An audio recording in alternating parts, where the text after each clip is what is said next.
23 अगस्त 2023 है और आज का दिन जो है वो बड़ा इम्पोर्टेंट एक हिसाब से है कि इंडिया भी आज उन मुल्कों में शामिल हो गया जो मुल्क चांद पे अपने कदम जमा रहे हैं।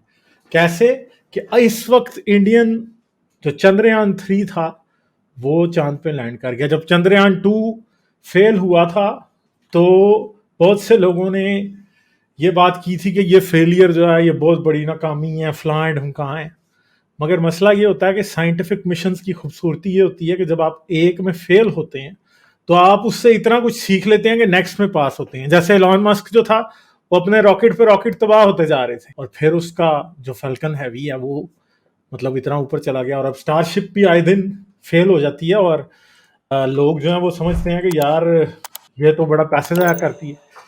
तो स्पेस या साइंस एक ऐसी चीज है जब आप इस पे पैसे खर्चते हैं और अगर आप इनिशियली फेल भी हो जाएं तब भी आप फेल नहीं होते, आप कामयाब होते हैं और इतने कामयाब होते हैं वो हम लोगों के सामने है। साइंटिफिक फेलियर से भी इंसान बहुत कुछ सीखता है और कितना कुछ सीखता है और क्या कुछ सीखता है ये इस बात की आज निशानी हमारे सामने चंद्रयान 3 है।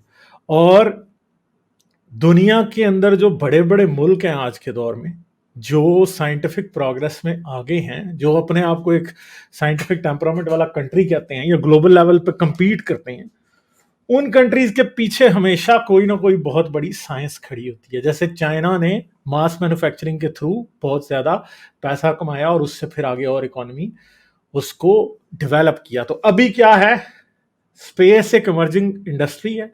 पिछले तकरीबन 10-15 साल के दौरान स्पेस जो है वो प्राइवेट साइड के ऊपर भी जाती हुई हमें दिखाई दे रही है।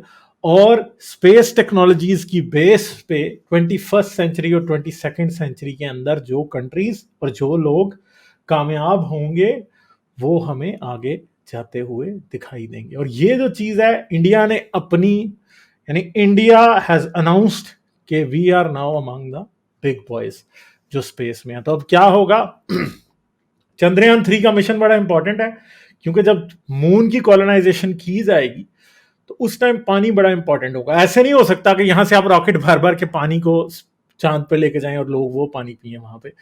तो चांद के ऊपर पानी हमें पता है कि है और उस पानी को यूज करके कल को वहां पे लोग रहेंगे और वहां से आगे स्पेस फ्लाइट भी जाएगी। ठीक है, और वो जो स्पेस फ्लाइट है या लोगों का वहां पे रहने के लिए बहुत इंपॉर्टेंट है कि चांद के ऊपर ही पानी तलाश कर लिया जाए। और वो पानी ढूंढने के लिए इंडिया का जो विक्रम रोवर और जो चंद्रयान 3 का मिशन है वो बहुत इंपॉर्टेंट है।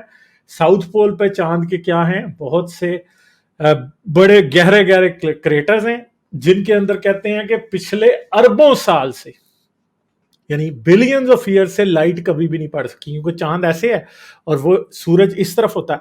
चांद यूं यूं घूमता रहता है मगर ये जो साउथ पोल है ना ये कभी भी इसके ऊपर सनलाइट नहीं पड़ती। और साउथ पोल जब यूं भी जाता है ना तो कुछ गहरे गहरे क्रेटर ऐसे हैं कि उनमें फिर भी लाइट नहीं जा सकती।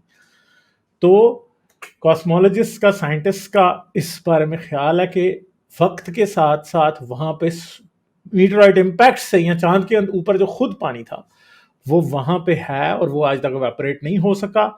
वो वहां पे आइस की शक्ल में है और वो बड़ा ही पिविटल रोल प्ले करेगा आने वाले दौर में।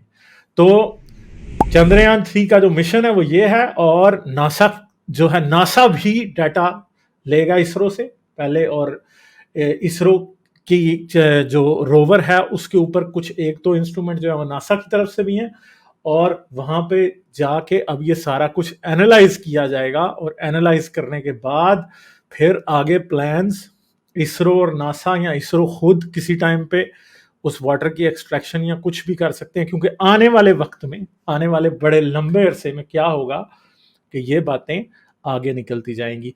रोड मैप क्या है, आज ज्यादा से ज्यादा सैटेलाइट्स अर्थ ऑर्बिट में जाएंगी, फिर कल को आने वाले 15-20-30 साल के अंदर कुछ छोटी मोटी एक कॉलोनी चांद पे बसाई जाएगी। इसी तरह की एक कॉलोनी मार्स पे बसाने का प्रोग्राम है। चांद जो है वो काफी सूटेबल है स्पेस फेयरिंग सिविलाइजेशन के लिए। क्यों? क्योंकि उसकी ग्रेविटी बहुत कम है। इसी तरह मार्स की भी ग्रेविटी बहुत कम है। जमीन से एक पेलोड को स्पेस में पहुंचाने के लिए बहुत ज्यादा आपको एनर्जी चाहिए, क्योंकि वो बहुत हैवी होते हैं रॉकेट्स, और जो उनके पेलोड्स होते हैं। और चांद पे इस तरह नहीं है। फिर चांद पे कुछ ऐसे रेयर अर्थ एलिमेंट्स हैं जो कि जमीन पे नहीं पाए जाते, वो सारे चांद पे पाए जाते हैं। तो उन एलिमेंट्स की भी बात जो है वो हो सकती है, जिसमें बेरिलियम है, जिरकोनियम है, नियोबियम है और लिथियम है। ये सब के सब चांद, लिथियम चांद के ऊपर बहुत ज्यादा पाया जाता है। बैटरी टेक्नोलॉजीज के लिए लिथियम बड़ा इंपॉर्टेंट है। तो ये जो सारा कुछ है, ये चांद की मिट्टी के अंदर पाया जाता है और उसे माइन करने की इसलिए जरूरत होगी। और वहां पे फिर क्या होगा, उसको फिर आप यूज करेंगे डिफरेंट टेक्नोलॉजीज में। जैसे ये जिन मैंने मिनरल्स और जिन मैंने एलिमेंट्स की बात की है, ये सारे के सारे वो एलिमेंट्स हैं जो कि ज़मीन में नहीं पाए जाते, ना होने के बराबर पाए जाते हैं। और इन सब की बहुत बड़ी ज़रूरत है आने वाली इलेक्ट्रॉनिक्स रेवोल्यूशन में और रेवोल्यूशंस के अंदर। और ये चीज़ है। बाकी बात ये है, हम भी, हमारे बहुत से पाकिस्तानी दोस्त जो हैं, उनके लिए भी ये सोचने का मुकाम है कि पाकिस्तान भी ऐसा हो सकता था कि वो उसका भी चांद पे को रोवर जाता।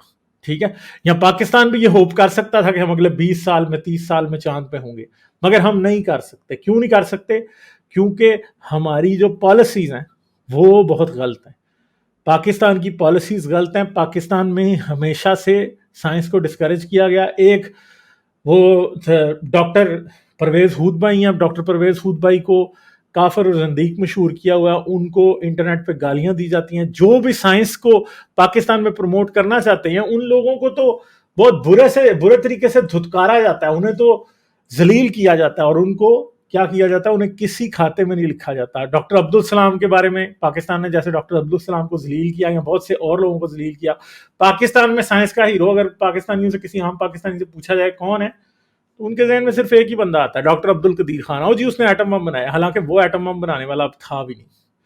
ठीक है, उसने सिर्फ एक सेंट्रीफ्यूज जो होता है, जो कि यूरेनियम 235 को 238 से सेपरेट करता है, उसको सिर्फ और सिर्फ बनाया था। और ये समझते हैं कि पूरे का पूरा न्यूक्लियर प्रोग्राम ही वो दे रहा था, जो कि दुनिया की बहुत ही बड़ी बेवकूफ़ी की बात है, क्योंकि ऐसा बिल्कुल भी नहीं है।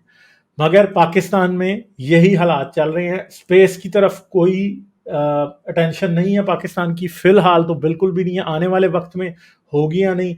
इकॉनमी बहुत नीचे चली गई है, मगर हम भी वहीं हो सकते थे। इंडियन और पाकिस्तानी एक जैसे लोग हैं, एक जितने इंटेलिजेंट हैं, एक जैसा खाना खाते हैं, एक जैसे जेनेटिक्स हैं, एक जैसे ब्रेन्स हैं। एजुकेशन में आसमान और ज़मीन का फ़र्क इसलिए इस वक्त आ चुका है क्योंकि पिछले 75 साल से बहुत ही गलत किस्म की पॉलिसीज पाकिस्तान लेके चल रहा है। पाकिस्तानियों के लिए पिछले दिनों हमने डिस्कस किया था, एवोल्यूशन के चैप्टर्स में अल्लाह घुसाना बहुत इंपॉर्टेंट है इस टाइम। किसी के पास विजन नहीं है। अभी पाकिस्तान में भी जो आम मुल्ला किस्म के लोग हैं, अगर आप उन्हें कहेंगे वो इंडिया जो है वो चांद पे पहुंच गया, तो कहेंगे हमारा रसूल तो आज से 1400 साल पहले ही चांद से आगे चला गया था, सिदरतुल मुंतहा तक चला गया था। उनको ये बात बिल्कुल भी समझ नहीं आएगी कि ऐसी अचीवमेंट्स का मतलब क्या होता है। देखें, अमेरिका भी इसी तरह, अमेरिका ने जब चांद के ऊपर एस्ट्रोनॉट्स भेजे थे, तो ये याद रखें कि वो दौर था जिसके अंदर अमेरिका ने बहुत सी जबरदस्त टेक्नोलॉजीज डेवलप की थी। और अब जैसे इंडिया स्पेस में जा रहा है, तो इंडिया भी बहुत सारी ऐसी टेक्नोलॉजीज नहीं बना सकता है जो कि बहुत ही वाइटल होंगी आने वाले दौर में। अब एक सिंपल सी बात है कि अगर आप ये समझ रहे हैं कि इसरो जो चीजें इसरो बना रहा है वो सिर्फ और सिर्फ इसी तरह यूज होंगी, तो सिर्फ और सिर्फ स्पेस एक्सप्लोरेशन में यूज होंगी, नहीं। इन सब चीजों का एक प्रैक्टिकल एप्लीकेशन होती है। वो प्रैक्टिकल एप्लीकेशन क्या होती है? पाकिस्तान के पास क्या कोई डिफेंस सैटेलाइट लॉन्च करने की कैपेबिलिटी है? पाकिस्तान जब आर्म सैटेलाइट नहीं कर सकता लॉन्च, तो डिफेंस सैटेलाइट भी नहीं कर सकता, स्पाई सैटेलाइट भी नहीं कर सकता। और पाकिस्तान को चाइना तो स्पाई सैटेलाइट और डिफेंस सैटेलाइट करके नहीं देगा लॉन्च। अगर इंडिया ने लॉन्च करनी होगी तो इंडिया उसके ऊपर क्या डालना चाहता है, किस तरह की स्पाई सैटेलाइट बनाना चाहता है? वो इंडिया की कौमी सलामती के खिलाफ, यानी इंटरनेशनल सेफ्टी के खिलाफ होगा, सिक्योरिटी के खिलाफ होगा कि वो अमेरिका से ऐसी लॉन्च करवाए या चाइना से ऐसी लॉन्च करवाए। तो इंडिया क्या करेगा? इंडिया खुद लॉन्च करेगा। पाकिस्तान ये नहीं कर सकता। पहली बात है पाकिस्तान बना नहीं सकता, दूसरी बात है पाकिस्तान लॉन्च नहीं कर सकता। तो इंडिया एक चीज में तो आगे चला गया ना, इलेक्ट्रॉनिक वॉरफेयर बहुत इंपॉर्टेंट होता जा रहा है। पाकिस्तान को कभी भी इंडिया की स्पाइंग के लिए क्या करना पड़ेगा? जहाज ऊपर से उड़ाएंगे ताकि मार के गिराएं। सैटेलाइट से ही हो सकती है ना। आजकल चाइना और अमेरिका एक दूसरे की एस्पियोनाज कैसे करते हैं, उनके एरियाज को कैसे मैप करते हैं, रशिया कैसे मैप करता है? सैटेलाइट्स के थ्रू। तो इंडिया तो उस चीज में आ गया। पाकिस्तान में एक वक्त ऐसा भी आ जाएगा अगले 10 साल बाद कि किसी जगह पे ग्राउंड पे कीड़ी भी डिंगेगी तो इंडिया को पता होगा। ठीक है, तो ये सिर्फ यही बात नहीं है। जिस तरह पुराने जमाने में देखें, मुसलमान जब आए थे शुरू में तो तलवार और नंबर्स की गेम थी, तो मुसलमान हर एक को मारते जा रहे थे। फिर जब टेक्नोलॉजी की गेम आई तो मुसलमानों को मार पड़ने लग गई।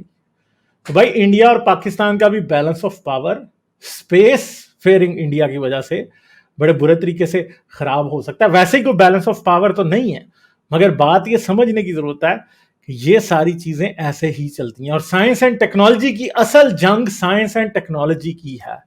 ठीक है, तो कल को अगर इंडियन चांद पे बैठे हुए, अब्दुल्ला ने इधर लिखा, काफी लोग ट्विटर पे भी ये कर रहे हैं बात, कल को अगर इंडियन एस्ट्रोनॉट चांद पे बैठे हुए तो फिर क्या ये उनको देख के मांगेंगे, ईद की दुआ मांगेंगे, अल्लाह तेरा शुक्र है ईद का चांद नजर आ गया, और उनको देख के रमजान के रोजे रखेंगे? ठीक है, तो ये बात है। वैसे तो एक स्टूपिड बात है चांद को देख के ईद मनाना, मगर ये सारी की सारी बातें जो हैं किधर को जा रही हैं। मैं ये कहता हूं कि पाकिस्तान के लोगों के लिए दुनिया का सबसे इंपॉर्टेंट मसला क्या बना हुआ है इस टाइम?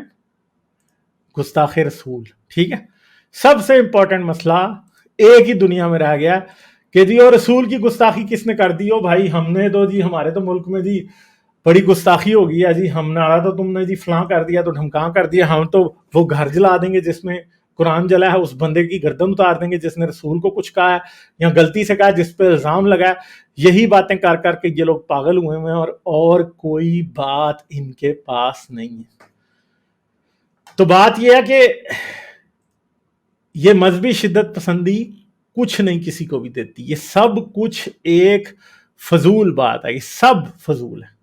मगर जो एक मेन चीज है वो है साइंस एंड टेक्नोलॉजी। और ये याद रखें, साइंस एंड टेक्नोलॉजी का कोई मजहब नहीं होता।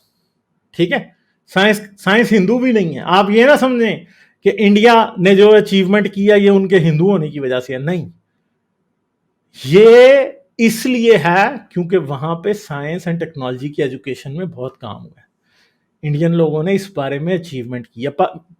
इंडिया की तो कितनी यूनिवर्सिटीज टॉप 100 में है, पाकिस्तान की कोई एक, मेरे ख्याल को 2-3 शायद टॉप 500 में नहीं।